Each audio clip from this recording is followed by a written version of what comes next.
Sometimes when I miss big moves like I missed today, I sit there and I think to myself, what could I have done differently to not miss this certain move? And most cases come out to be the fact that I missed these moves is because of news.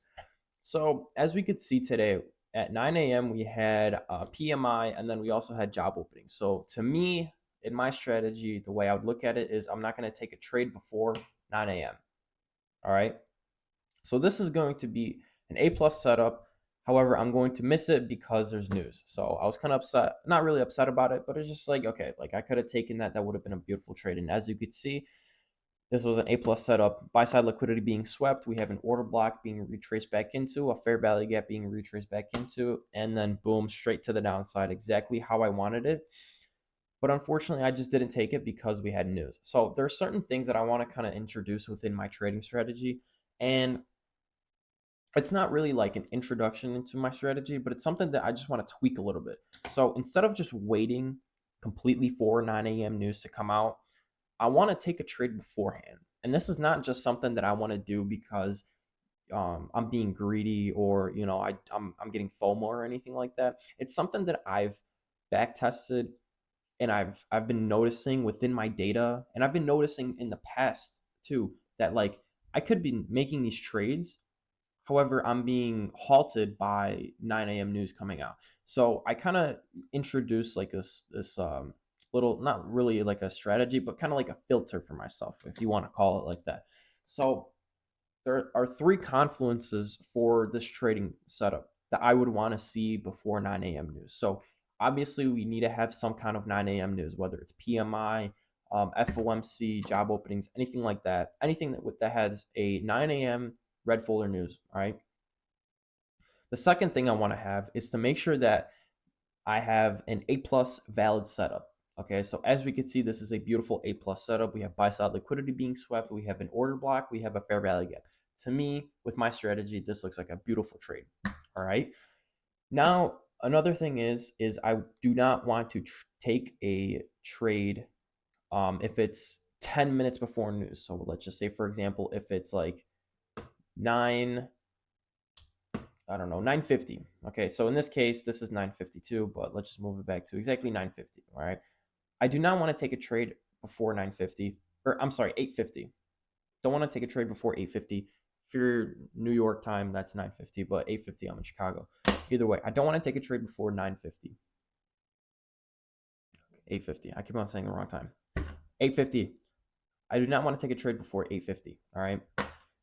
Now, another thing is Um, if my entry ends up completely just disrespecting this, so let's just say, for example, I enter this trade. All right, it is 8:45. Okay, so I enter this trade, and what ends up happening is we end up just kind of chopping around, and let's just say I'm in drawdown.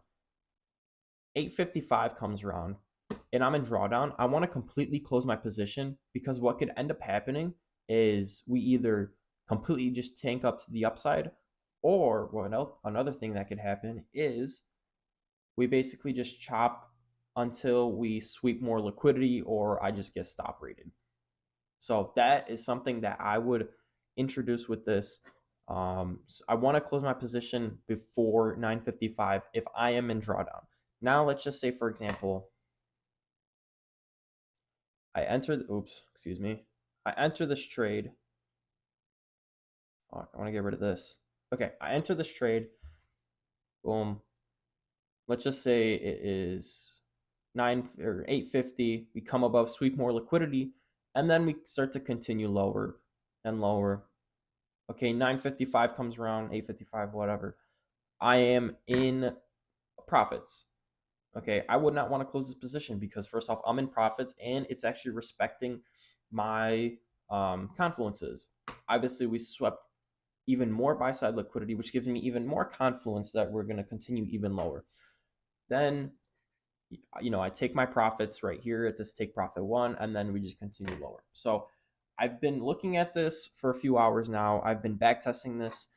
For almost two, like not 2 years, but 2 years back. Like I would go on replay mode and be able to look back and see shit like this happen. So most of the time, maybe I want to say like 8 out of 10 times where we have red folder news, we end up just respecting excuse me, we end up just respecting the trade that was currently happening. So as we could see, we end up respecting this trade. Once 9 a.m. news comes around, we're already past this take profit one, this sell side liquidity, and then we just continue lower. So 90, like I said, I want to say like 80% of the time that I've seen this happen has literally been just it respecting this trade. So, like I said, I want to see a valid setup. I want to see obviously 9 a.m. red folder news, um, in multiple confluences. So obviously multiple confluences with a trade. So at least 3 or more confluences.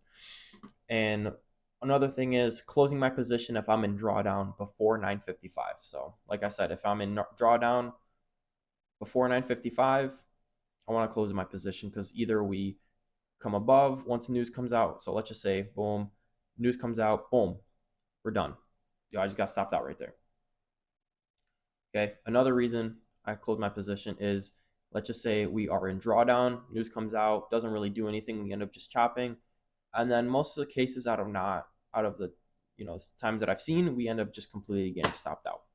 So that's something that I really want to introduce within my trading strategy. Obviously, this is not something I'm telling you guys to do, but personally, this is just something I am introducing to myself, so I can hit more valid trades and not miss stuff like this. So also the reason why I wanted to introduce this as well is because we have a new president coming in.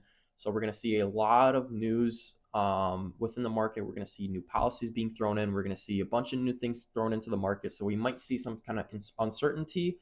But I also do believe that we're going to see a very big bull market within 6 to 12 months. So super excited for that. But that's all I really have for you guys. So I will see you in the next video. Peace.